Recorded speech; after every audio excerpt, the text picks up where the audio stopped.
नमस्कार दोस्तों। रीट की सुपर 15 सीरीज आपके सामने एक बार फिर प्रस्तुत है। आज फिर हम 15 महत्वपूर्ण प्रश्न जो आपकी रीट के एग्जाम के लिए बहुत ही इंपॉर्टेंट है उनको लेकर आगे बढ़ते हैं। और आज फिर से मैं जो 15 क्वेश्चन है वो उसी टॉपिक संख्या पद्धति से संबंधित लेके आया। हर टॉपिक पर मैं इतने क्वेश्चन प्रैक्टिस करवा दूंगा टॉपिक वाइज कि आपको कहीं से कुछ भी अलग से पढ़ने की जरूरत नहीं पड़ेगी और ना ही आपको कहीं से कोई अलग से किताब खरीदने की जरूरत पड़ेगी। दोस्तों, बस आप लोग समय रहते इन प्रश्नों का रिवीजन करते रहे। मेरे Telegram channel maths by Dilip sir, उस चैनल से आप लोग इस वीडियो की पीडीएफ डाउनलोड जरूर कर लें और उस पीडीएफ को आप बार बार रिवाइज करने की कोशिश करें। घर पे उन्हीं प्रश्नों को बार बार हल करने की कोशिश करें, जिससे आपके रीट का सारा कोर्स घर बैठे निःशुल्क कवर हो जाएगा और आप बहुत ही अच्छा स्कोर करोगे गणित में। चलो आज आगे बढ़ते इसी सीरीज में। आज आपके सामने कुछ और प्रश्न मैं लेके आया हूं, उन प्रश्नों को आप लोग सरल करके देखना। और आपके सामने आज ये रहा पहला प्रश्न। पहले प्रश्न के अंदर कुछ संख्याएं दे रखी है, उनकी कुछ घातें भी लग रखी है और आपको इकाई अंक ज्ञात करना है। पिछली सीरीज में इकाई अंक में घातें नहीं लगी होती थी, यहां पे घात भी लग रखी है। तो मेरी बात अच्छे से सुनना, जब भी आप इकाई अंक ज्ञात करना चाहते हो तो सबसे पहले बात, जो भी संख्याएं हैं उन सब का इकाई अंक काम में लिया जाता है। तो यहां से 786 का इकाई अंक 6 हो गया, 549 का इकाई अंक 9 हो गया और 127 का इकाई अंक क्या हो गया, 7। अब बात यह है कि सर ये जो घात है इसका क्या किया जाएगा। तो ध्यान से सुनना, इकाई अंक निकालते समय जो भी घात होती है उसमें हमेशा 4 का भाग दिया जाता है और पीछे जितना शेष बचता है उतनी ही घात काम में ली जाती है। प्रत्येक घात में 4 का भाग दे दें और पीछे जो शेष बचता है वो काम में लें। और वैसे 4 की भाजकता जो है आप सिर्फ अंतिम 2 अंकों से भी चेक कर सकते हो, लेकिन यदि किसी संख्या में 4 का भाग पूरा जाता है तो घात में 4 काम में लेना है।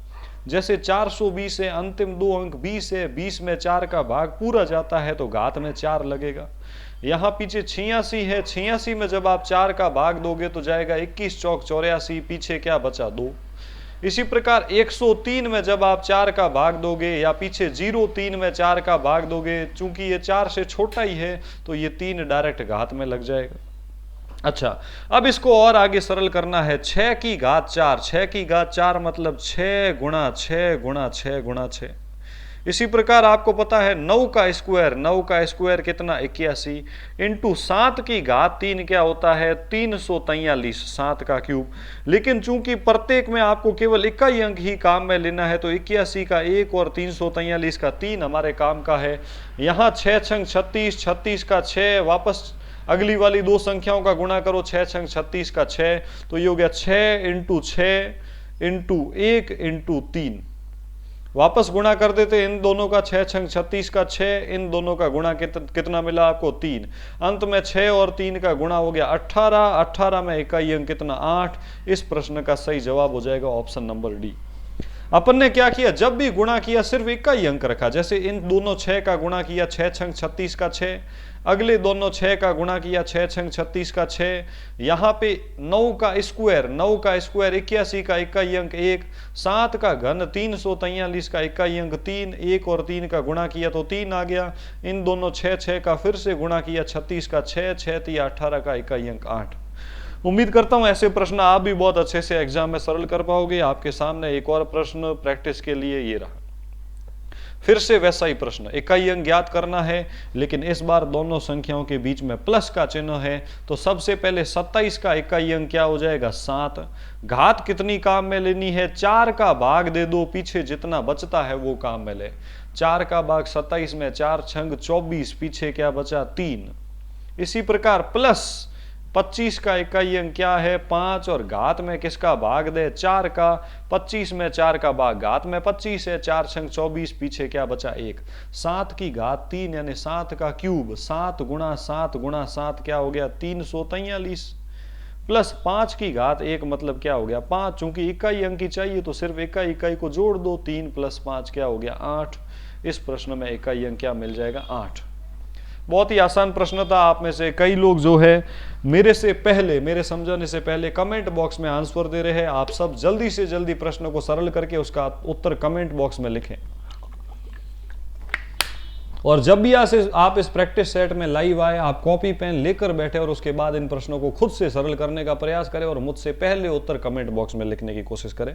यदि वीडियो को आपने अभी तक लाइक नहीं किया है तो ज़्यादा से ज़्यादा लाइक कर लें, क्योंकि संख्या पद्धति की ऐसी कई प्रश्न अपन और अभी पढ़ने जा रहे हैं। रीट की संपूर्ण मैथ जो है वो अपन ऑनलाइन निःशुल्क प्रैक्टिस करेंगे और आप एग्जाम में अधिकतम स्कोर कर पाओगे।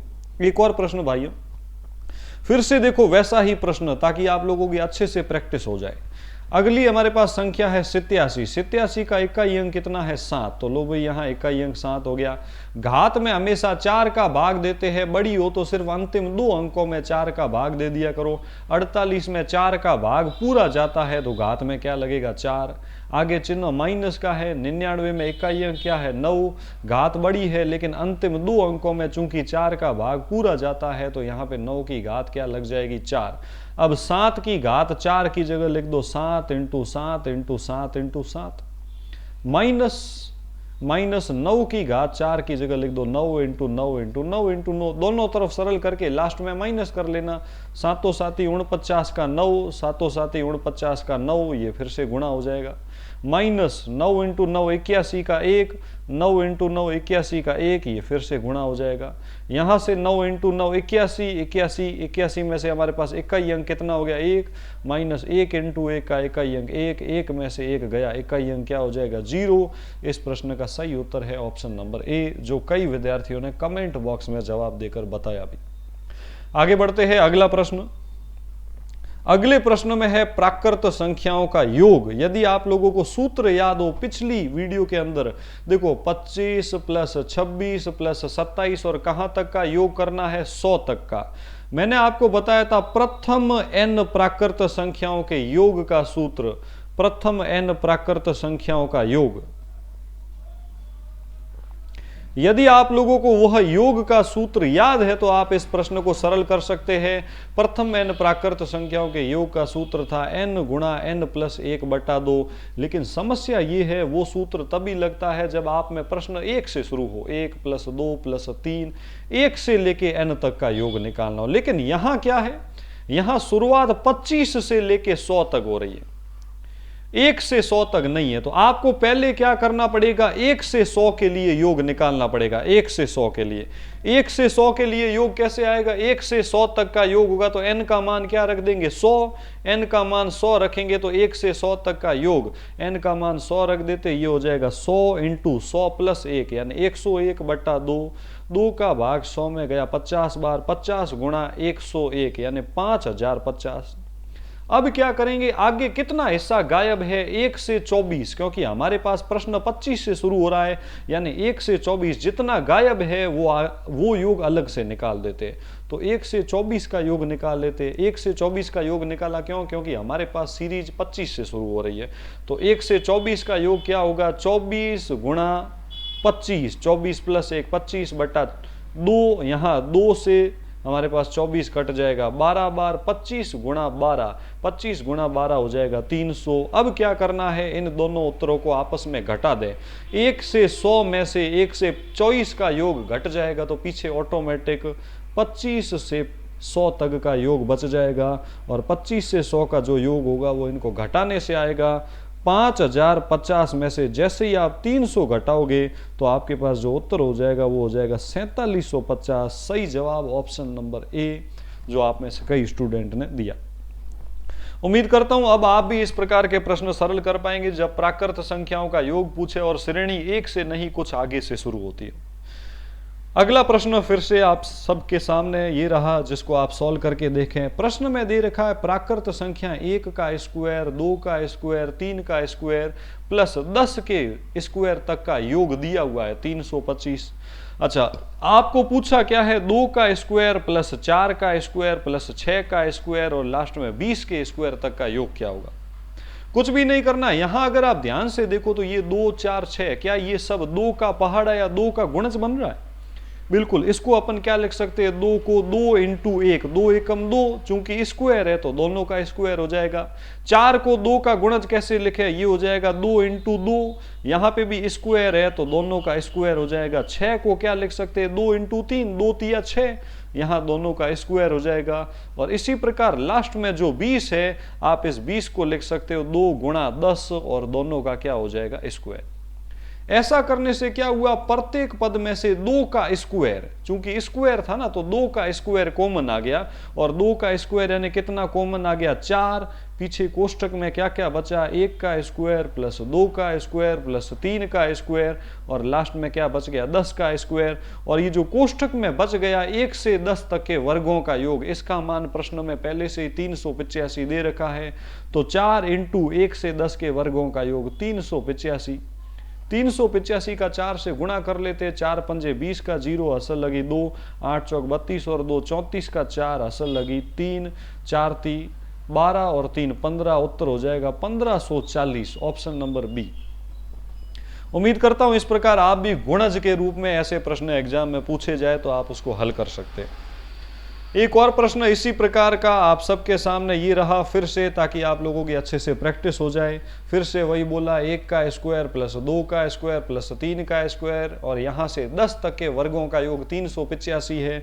तो 3 का स्क्वायर, 6 का स्क्वायर, 9 का स्क्वायर और 30 का स्क्वायर, ये सारे 3 के गुणज है, 3 के गुणज है। और लास्ट में 30 आ रहा, 30 तक के वर्गों का योग निकालना। फिर से वही तरीका, पहले इनको गुणज के रूप में लिखें। पहले 3 को क्या लिख दे, 3 इंटू 1, 3 एकम 3 और दोनों का स्क्वायर। 6 को क्या लिख दे, 3 दूनी 6 और दोनों का स्क्वायर। प्लस 9 को क्या लिख दे, 3 तिया 9 और दोनों का स्क्वायर। और प्लस 30 को क्या लिखे, 3 दाए 30 होता है तो 3 इंटू 10 लिख दिया 30 को और दोनों का स्क्वायर। ऐसा करने से प्रत्येक पद में से 3 का स्क्वायर कॉमन आ जाएगा। और आपको पता है 3 का स्क्वायर कितना होता है, 9। पीछे कोष्टक में क्या बचा, 1 का स्क्वायर प्लस 2 का स्क्वायर प्लस 3 का स्क्वायर, और लास्ट में क्या बचा, 10 का स्क्वायर।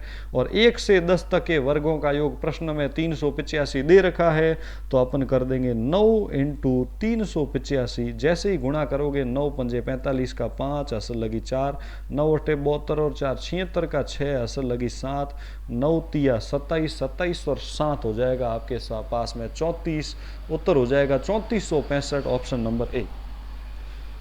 आगे बढ़ते हैं, एक और प्रश्न आपके लिए, फिर से इसी प्रकार का प्रश्न, लेकिन इस बार घनों का योग दे रखा है। क्या बोला है आपके सामने, 1 का क्यूब प्लस 2 का क्यूब प्लस 3 का क्यूब और लास्ट में 10 का क्यूब है। 1 से 10 तक के घनों का योग 3025 है। तो 2, 4, 6 और 2 के पहाड़े में, और ये लास्ट में 20 कर देना। 2 से 20 तक के सारे 2 के गुणज संख्याओं के घनों का योग क्या होगा। इसको भी वैसे ही सरल करना है, चूंकि सब 2 का पहाड़ा बन रहा है तो 2 का गुणज होगा। तो पहले वाले 2 को क्या लिख दिया, 2 इंटू 1, 2 एकम 2, चूंकि यहां क्यूब है तो दोनों पर स्क्वायर नहीं क्यूब लगेगा। प्लस 4 को क्या लिखे, 4 को लिखना है 2 इंटू 2, 2 दूनी 4, चूंकि क्यूब है तो दोनों का क्यूब हो जाएगा। प्लस 6 को क्या लिखा, 2 इंटू 3, चूंकि क्यूब है तो दोनों का क्यूब हो जाएगा। और लास्ट वाले 20 को अपन क्या लिख सकते हैं, 2 इंटू 10, यहां भी दोनों का क्यूब हो जाएगा। प्रत्येक पद में से कॉमन आएगा 2 का क्यूब, न कि 2 का स्क्वायर। 2 का क्यूब कितना होगा, 8। 2 का घन 8 कॉमन आ गया। पीछे कोष्टक में बचा क्या, 1 का क्यूब प्लस 2 का क्यूब प्लस 3 का क्यूब, और 1 से लेके कहां तक का घन बच गया, 10 का घन। अब ये 1 से 10 तक के घनों का योग प्रश्न में 3025 दे रखा था, तो अपन ने किया 8 इंटू 3025। 3025 का 8 से गुणा करोगे तो उत्तर आ जाएगा 24200, ऑप्शन नंबर ए। काफी विद्यार्थी जो है वो ऑप्शन में सही जवाब दे रहे हैं। उम्मीद करता हूं आपको प्रश्न बहुत ही अच्छे लग रहे होंगे, और मैं संख्या पद्धति पूरी कवर करवा रहा हूं प्रश्नों के माध्यम से। कोई भी प्रश्न एग्जाम में अलग तरीके का नहीं आएगा। अगला प्रश्न थोड़ा सा बड़ा है मेरे भाइयों, इसको भी थोड़ा आप ध्यान से समझने की कोशिश करना।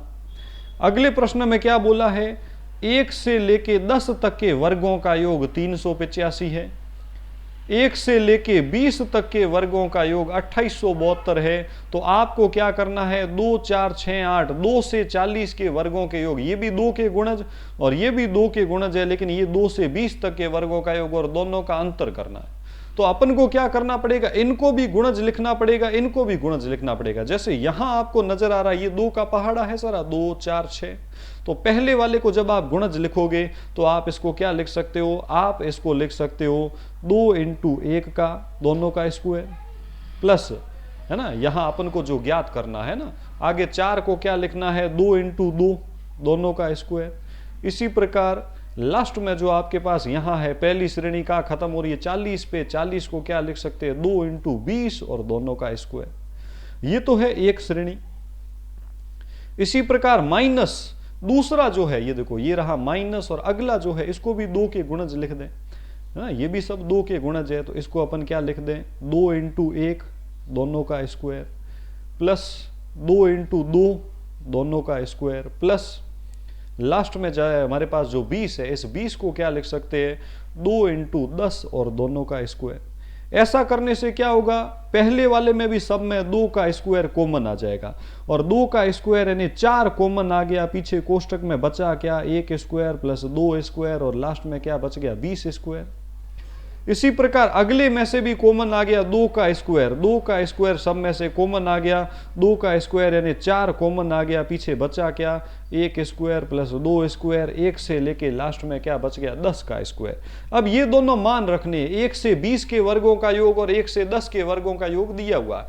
1 से 10 के वर्गों का योग 385, 1 से 20 के वर्गों का योग 2872, तो मान रख देते 4 इंटू 1 से 20 तक के वर्गों का योग कितना है, 2872, माइनस यहां से 4 कॉमन आया, 1 से लेके 10 तक के वर्गों का योग कितना है, 385, दोनों का गुणा करके घटा देते हैं, यहां गुणा कर देते हैं, 4 दूनी 8, 4 सत्ते 28 का 8 हसल लगी 2, 8 चौक 32 और 2 34 का 4 हसल लगी 3, 4 दूनी 8 और 3 11, 11,488, इसमें से घटाना है 5 चौक 20 का 0 असल लगी 2, 8 चौक 32 और 2 34 का 4 असल लगी 3, 4 ती 12 और 3 1540। जैसे ही आप 11,488 में से 1540 घटाओगे तो आपके पास उत्तर आ जाएगा। 1540 घटाने पर 0, 8 में से 4 गया 4, 14 में से 5 गया 9, 10 में से 1 गया 9, उत्तर आ जाएगा आपके पास 9,000, 8 में से 0 गया 8, 9,948, ऑप्शन नंबर सी। तो इस प्रकार ये प्रश्न अपन ने सरल करके देखा। आगे ये प्रश्न टफ नहीं था लेकिन थोड़ा लेंदी था, 2 प्रश्नों को मिलाकर बनाया गया प्रश्न है। इन सारे प्रश्नों को आप एक बार घर पे खुद से क्लास एंड होने के बाद फिर से हल करने का प्रयास किया करें, क्योंकि प्रश्न बहुत सेलेक्टेड और बहुत महत्वपूर्ण है दोस्तों। एक बार फिर से वीडियो को ज्यादा से ज्यादा लाइक कर ले दोस्तों। और ये रहा अगला प्रश्न आपके सामने। देखो अगले प्रश्न के अंदर क्या बोला है, अगले प्रश्न के अंदर आपके सामने ये बोला है, भाग की एक संक्रिया में भाजक भागफल का 40 गुना है तथा शेषफल का 10 गुना है। यदि भागफल 20 है तो भाज्य क्या होगा। अच्छा, पिछली सीरीज में भी मैंने आपको भाज्य निकालने का एक सूत्र बताया था। भाज्य निकालने का क्या सूत्र था, भाज्य जब भी निकालना हो तो सूत्र लिख देना, भाज्य बराबर होता है भाजक गुणा भागफल प्लस शेषफल, भाजक गुणा भागफल प्लस शेषफल। अब आपको इस प्रश्न में देखो भाई तीनों में से मान किसका दिया हुआ है, आपके पास भागफल दिया हुआ है, भागफल कितना है 20 है। तो लो भाई सबसे पहले भागफल 20 लिख देते हैं, भागफल कितना है 20।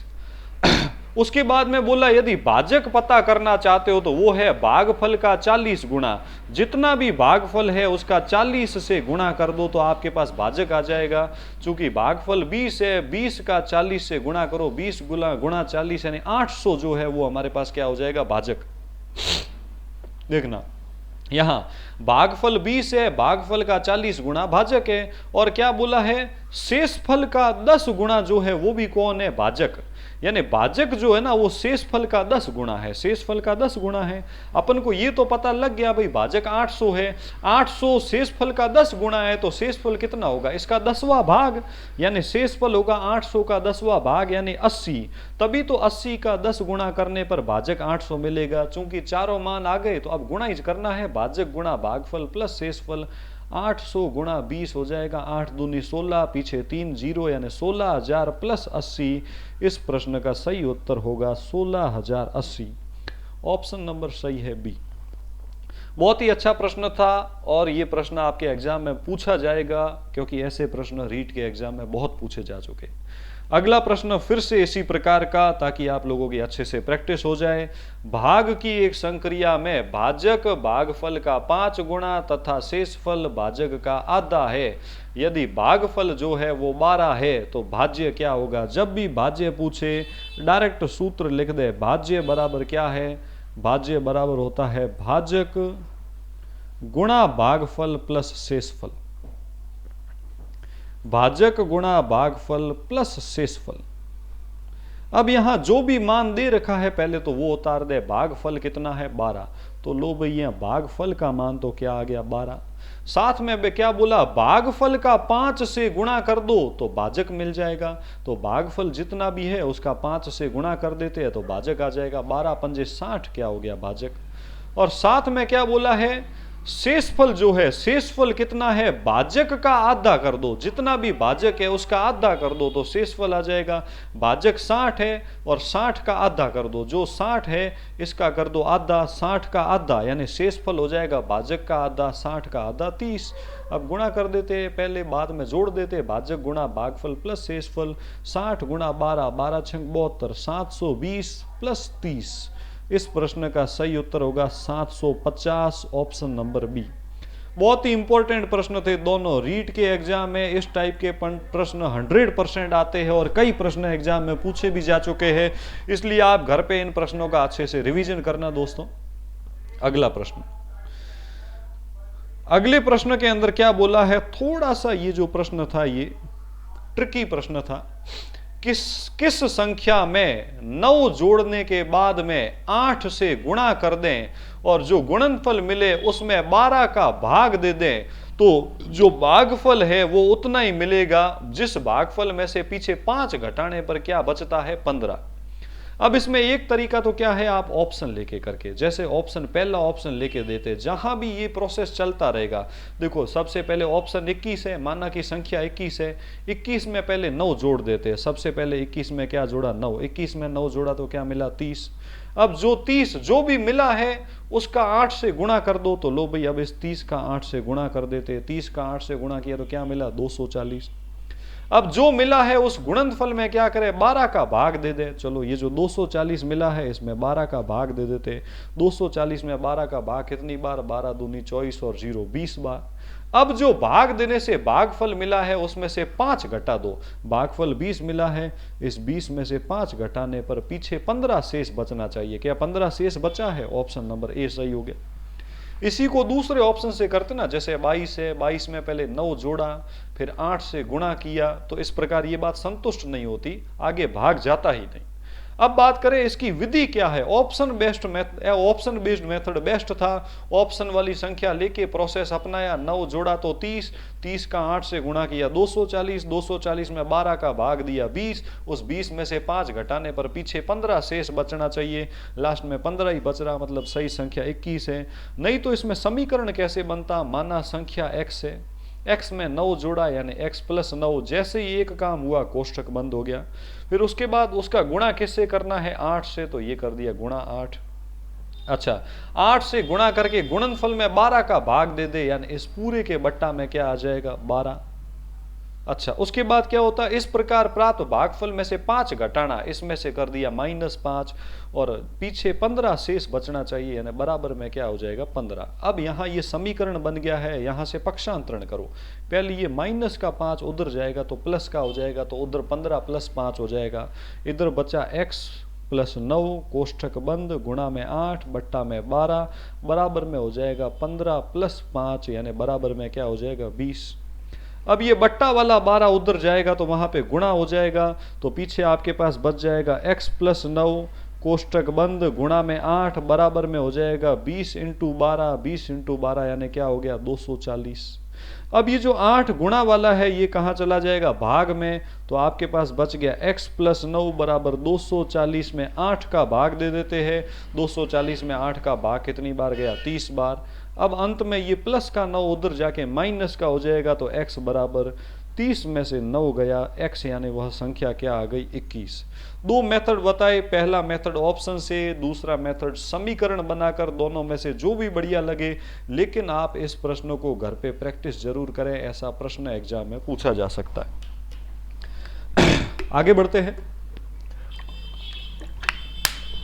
आज के लेक्चर में संख्या पद्धति के अपने बहुत ही अच्छे स्तर के प्रश्न किए। कल के लेक्चर में थोड़े आसान प्रश्न थे, आज मैंने थोड़ा सा लेवल बढ़ाने की कोशिश की।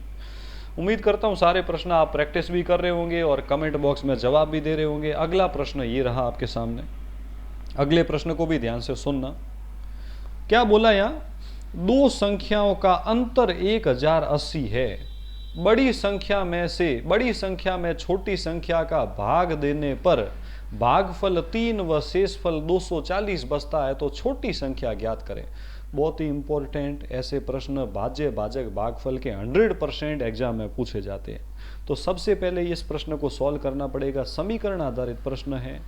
माना छोटी संख्या x है, माना छोटी संख्या क्या है x, और बड़ी संख्या क्या है y। बड़ी संख्या के अपन ने y मान लिया। अब यहां बोला है दोनों संख्याओं का अंतर जो है वो 1080 है। अंतर का मतलब क्या होता है, बड़ी संख्या माइनस छोटी संख्या, यही होता है। तो अंतर मतलब बड़ी में से छोटी घटा दिया, y माइनस एक्स बराबर 1080। तो ये तो आपके पास पहला समीकरण बन गया। दूसरा समीकरण क्या बोला है, बड़ी संख्या में छोटी का भाग दे देते हैं। जब आप y में भाग दोगे x का, y में x का भाग दोगे तो ये y क्या कहलाएगी, भाज्य। x का भाग दोगे तो x क्या कहलाएगा, भाजक। ऐसा ही होगा। और यहां भागफल कितना है, भागफल 3 है, ये भागफल 3 है। और साथ में शेषफल दिया हुआ है, पीछे जो लास्ट में शेष बचेगा वो शेषफल है 240। तो ऐसी स्थिति में एक और समीकरण बनेगा। समीकरण क्या बनेगा, समीकरण बनेगा वहां से जहां आपको पता है भाज्य बराबर क्या होना चाहिए, भाजक गुणा भागफल प्लस शेषफल। भाजक गुणा भागफल प्लस शेषफल। ऐसा करने पर आपके सामने क्या होगा, एक दूसरा समीकरण बनेगा। भाज्य क्या होता है, भाज्य जिसमें भाग दिया, भाग किसमें दिया, बड़ी संख्या y में। भाजक यानी भाग जिसका दिया, छोटी संख्या का भाग दिया था तो भाजक x हो गया, गुणा भागफल 3 है और प्लस शेषफल 240 है। तो यहां से दूसरा समीकरण बन गया y बराबर x गुणा 3 यानी 3x प्लस 240। ये है दूसरा समीकरण। अब क्या करेंगे, इसी दूसरे समीकरण से जो y का मान है, y बराबर 3x प्लस 240, ये मान समीकरण 1 में रखेंगे y की जगह। तो जैसे ही आप मान रखोगे y की जगह क्या रख सकते हैं, 3x प्लस 240, और उसके बाद पीछे माइनस का x है ही, तो ये लिख दिया माइनस का x और बराबर में 1080। अब यहाँ x के पद सॉल्व कर दो, 3x माइनस x, 3x में से x गया 2x। अच्छा, अब ये जो 240 प्लस का है इसको दूसरी तरफ भेजेंगे तो माइनस का हो जाएगा, तो ये हो जाएगा 1080 माइनस 240। पीछे हमारे पास ये समीकरण बन गया, 2x बराबर 1080 में से 240 गया, पीछे बचा 840। अब x का मान चाहिए तो ये 2 कहाँ चला जाएगा, भाग में। तो x का मान आ जाएगा आपके पास में 840 बट्टा 2। 840 में 2 का भाग जाएगा 420 बार। और x का मतलब था छोटी संख्या, और छोटी संख्या ही पूछी है जो हो गया 420। अब यदि आप बड़ी संख्या निकालना चाहते हो ना, तो इस समीकरण में x का मान रख दे, x का मान रख दे 3 गुणा 420 प्लस 240 करके ऑप्शन में आप मुझे उत्तर बताएं, आपके अनुसार बड़ी संख्या क्या आनी चाहिए, है ना। और ये छोटी संख्या 240 जो है अपन ने निकाली। बहुत इंपॉर्टेंट प्रश्न है। इस टाइप के प्रश्न रीट के एग्जाम में आते हैं, भाज्य भाजक और भागफल, तो इनका बहुत अच्छे से घर पे रिवीजन भी कर ले आप। अगला प्रश्न, अगले प्रश्न के अंदर क्या बोला है, 5 अंकों की वह छोटी से छोटी संख्या। पहली बात, 5 अंकों की छोटी से छोटी संख्या कौन सी होती है, किसी भी अंकों की छोटी से छोटी संख्या कैसे निकलती है, वो 1 से शुरू होती है। जैसे 2 अंकों की सबसे छोटी संख्या 10, 3 अंकों की 100, 4 अंकों की 1000, 5 अंकों की सबसे छोटी संख्या क्या होती है, 10,000। अब 5 अंकों की सबसे छोटी संख्या में 72 का भाग जाना चाहिए। 5 अंकों की वह सबसे छोटी संख्या क्या है जिसमें 72 का भाग जाए। तो एक बार तो अपन इसमें 72 का भाग दे के देख लेते हैं। तो 72 का भाग एक बार, 72 एकम 72, पीछे आपके पास बचा यहाँ 10 में से 2 गया 8, 9 में से 2 गया 7, 28, आगे होता रहा 0। आगे अगली बार हमारे पास भाग जाएगा 6 बार, 6 दूनी 12 का 2, हसल लगी 1, 6 सते 42 और 1 43। एक मिनट यहाँ पे आपके सामने अगला जो भाग जाएगा वो 3 बार जाएगा।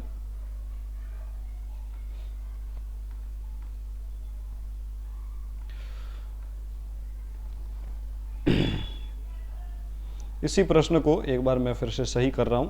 जब आप 72 का भाग फिर से दोगे तो अगली बार जो भाग जाएगा वो आपके पास जाएगा 3 बार, 3 दूनी 6 और 3 सत्ते 21। पीछे शेषफल क्या बचा, 10 में से 6 गया 4, पीछे बचा 27 में से 21 गया 6, 64।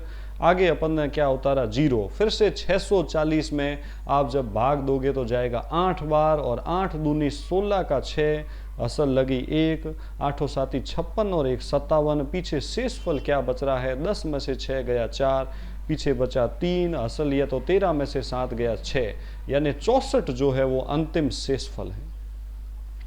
अब यहां क्या दो तरीके होते हैं, जैसे कि मैंने आपको बताया 10,000 के आसपास ऐसी दो संख्याएं होगी जिन संख्याओं के अंदर क्या होगा, 72 का भाग पूरा जाएगा। एक तो 10,000 से पहले वाली कैसे निकालते हैं, उसमें से शेषफल घटा दें, और बाद वाली कैसे निकालते हैं, उसमें जोड़ दें। क्या जोड़ दें, अंतर। किस किस का अंतर, 72 और 64 का, भाजक और शेषफल का अंतर। यहां आप पहले वाली नहीं निकाल सकते, क्योंकि आप 10,000 में से जैसे ही शेषफल को घटाओगे तो पीछे 9,000 और कुछ बच जाएगा, और ऐसा करने पर पीछे जो संख्या मिलेगी उसमें सिर्फ 4 अंक ही होंगे। 10,000 में से कुछ भी घटाओगे तो संख्या 4 अंकों की हो जाएगी, इसलिए यहां पे घटाना नहीं, यहां जोड़ना पड़ेगा। तो 10,000 में क्या जोड़ना पड़ेगा, 10,000 में 72 और 64 का अंतर जोड़ लेते हैं। तो 10,000 में आप जो जोड़ोगे वो है 72 और 64 का अंतर, जो कितने का, 8 का। तो आप लोग क्या करोगे, जो 10,000 है इसके अंदर 8 जोड़ दो, तो आपके पास जो संख्या हो जाएगी वो हो जाएगी 10,008। ऑप्शन नंबर कौन सा सही होगा, बी। बहुत आसान प्रश्न था ये, ऐसे भी कई प्रश्नों में आपको पिछली क्लास के अंदर करवा चुका हूं, और उम्मीद करता हूं आप इसे घर जाके वापस भी प्रैक्टिस करेंगे, और काफ़ी स्टूडेंट ने कमेंट बॉक्स में जवाब भी दिया। अगला प्रश्न फिर से, 5 अंकों की सबसे बड़ी संख्या को 72 से विभाजित कर दिया जाए। प्रश्न वैसा का वैसा है। यहां बोला है 5 अंकों की बड़ी से बड़ी संख्या। बड़ी से बड़ी संख्या क्या होती, 1 अंक की बड़ी से बड़ी 9, 2 अंकों की 99, 3 अंकों की 999, 4 अंकों की 9,999, और 5 अंकों की बड़ी से बड़ी संख्या 99,999। ये किससे विभाजित करना है, 72 से विभाजित करना है। तो फिर से 72 से विभाजित, 72 एकम 72, पीछे बचा 9 में से 2 गया 7, 9 में से 7 गया 2, आगे क्या होता रहा 9। अच्छा, अगला भाग जाएगा 3 बार, 3 दूनी 6, 7 या 21। अच्छा, 9 में से 6 गया 3, 27 में से 21 गया 6। अगला अंक फिर से उतारा अपन ने 9। आगे जो भाग जाएगा वो आपके पास जाएगा 8 बार, 8 दूनी 16 का 6, असल लगी 1, 8 साती 56 और 1 57। तो अब अपन घटा के देखते हैं, 9 में से 6 गया 3, और यहाँ 13 में से 7 गया 6, 63। फिर से अपन ने क्या उतारा 9, भाग जाएगा कितनी बार, 8 बार, ये हो जाएगा 576, और शेषफल क्या बच जाएगा 63। ये जो 63 है ये है शेषफल।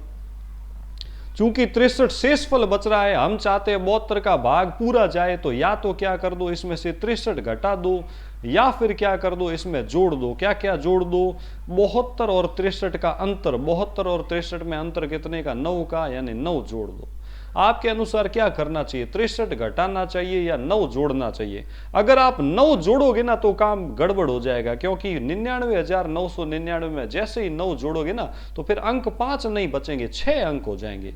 इसलिए अब यहाँ ये मामला गड़बड़ है, क्योंकि अपन को तो 5 अंकों की संख्या ही चाहिए। तो इसका मतलब इस बार घटाने वाला उत्तर सही होगा, यानी 99,999 में से आप जब 63 घटाओगे तो उत्तर आपके पास आ जाएगा 9 में से 3 गया 6, 9 में से 6 गया 3, आगे लग गया 9, 9 और 9। उत्तर हो जाएगा 99,936, ऑप्शन नंबर सी। बहुत ही अच्छा प्रश्न था। आपके एग्जाम में इस टाइप के प्रश्न भी पूछे जाने की संभावना है। सारे प्रश्न बहुत ही इंपॉर्टेंट प्रश्न है। आज की श्रेणी का अंतिम प्रश्न है हमारे सामने। इस प्रश्न के अंदर बोला है किसी संख्या में 126 का भाग देने पर 51 शेष बचता है, तो उसी संख्या में 18 का भाग देने पर कितना शेष बचेगा। आपको मैंने बता चुका हूं ऐसे प्रश्न कैसे सॉल्व करते हैं। जब भी एक संख्या का भाग देने पर शेषफल दिया हुआ हो और दूसरी संख्या का शेषफल निकालना हो, तो पहली बात, पहली संख्या में दूसरी, क्या 126 में 18 का भाग पूरा जाता है? बिल्कुल 8 बार जाता है। अगर 126 में 18 का भाग पूरा नहीं जाता तो उत्तर होता शेषफल निकालना संभव नहीं है। चूंकि 126 में 18 का भाग पूरा जाता है, इसलिए अगर आपको शेषफल निकालना है तो पुराने शेषफल में डायरेक्ट 18 का भाग दे दे, यानी 51 में दे दे 18 का भाग। 18 का भाग दोगे तो 18 दूनी 36, पीछे बचेगा आपके पास 11 में से 6 गया 5, पीछे बचा 4, 4 में से 3 गया 1, यानी शेष क्या बचेगा 15। ऑप्शन नंबर सी इसका सही उत्तर। बहुत ही आसान प्रश्न थे जो मैंने आज आपको प्रैक्टिस करवाए। फिर से 15 महत्वपूर्ण प्रश्न अपन संख्या पद्धति के कर रहे थे। अगर आप इन सारे प्रश्नों के घर पे अच्छे से रिवीजन करते हो, तीनों पार्ट का, पार्ट 1, 2 और 3 संख्या पद्धति के, तो आप लोग मान के चलो कई प्रश्न आपको रीट के एग्जाम में डायरेक्ट इसी में से देखने को मिलेंगे। और उम्मीद करता हूँ ये सेशन आपको बहुत ही पसंद आया होगा। और आपको एक और महत्वपूर्ण जानकारी जो कि मैंने दे दी है वो ये है कि आज ही की तारीख से 11 फरवरी सायं 5 बजे एक ऑफलाइन बैच शुरू हो रहा है। 11 फरवरी सायं 5 बजे मैथ का एक बैच है जो बिल्कुल 0 लेवल से, शून्य लेवल से शुरू हो रहा है। जो भी विद्यार्थी गणित में बहुत ही ज़्यादा कमज़ोर है वो इस शून्य से शिखर बैच, स्पेशल रीट की मैथ के लिए आप इस बैच को ज्वाइन कर सकते हो, जिसका समय रहेगा सायं 5 बजे और स्थान है वेदांत अकेडमी, चामुंडा चौराहा, बाड़मेर। अधिक जानकारी के लिए आप नीचे दिए गए कॉन्टैक्ट नंबर पे कॉल कर सकते हैं। और जो व्यक्ति मेरे से ऑनलाइन कोर्स खरीदना चाहते हैं वो 22 ई लर्निंग ऐप डाउनलोड कर लें। वहाँ पे मात्र 600 रुपये फीस में आप लोग 22 ई लर्निंग ऐप के माध्यम से आप लोग जो है अच्छे से ऑनलाइन रीट मैथ का शिक्षण वीडियो सहित कोर्स जो है वो प्राप्त कर सकते हैं। और ऑफलाइन कोर्स बिल्कुल न्यूनतम फीस के साथ 11 फरवरी सायं 5 बजे शुरू किया जाएगा। यही कहते हुए मैं अपनी बात को यहीं विराम देता हूं। वीडियो की पीडीएफ आपको टेलीग्राम चैनल पे मिल जाएगी। टेलीग्राम चैनल की लिंक डिस्क्रिप्शन में भी है और टेलीग्राम चैनल जो है वो आप सर्च कर सकते हो मैथ्स बाय दिलीप सर नाम से। यही कहते हुए आज का जो लेक्चर है वो मैं यहीं समाप्त करता हूं दोस्तों। जल्द ही फिर मिलेंगे नए लेक्चर के साथ और नई एनर्जी के साथ दोस्तों। धन्यवाद।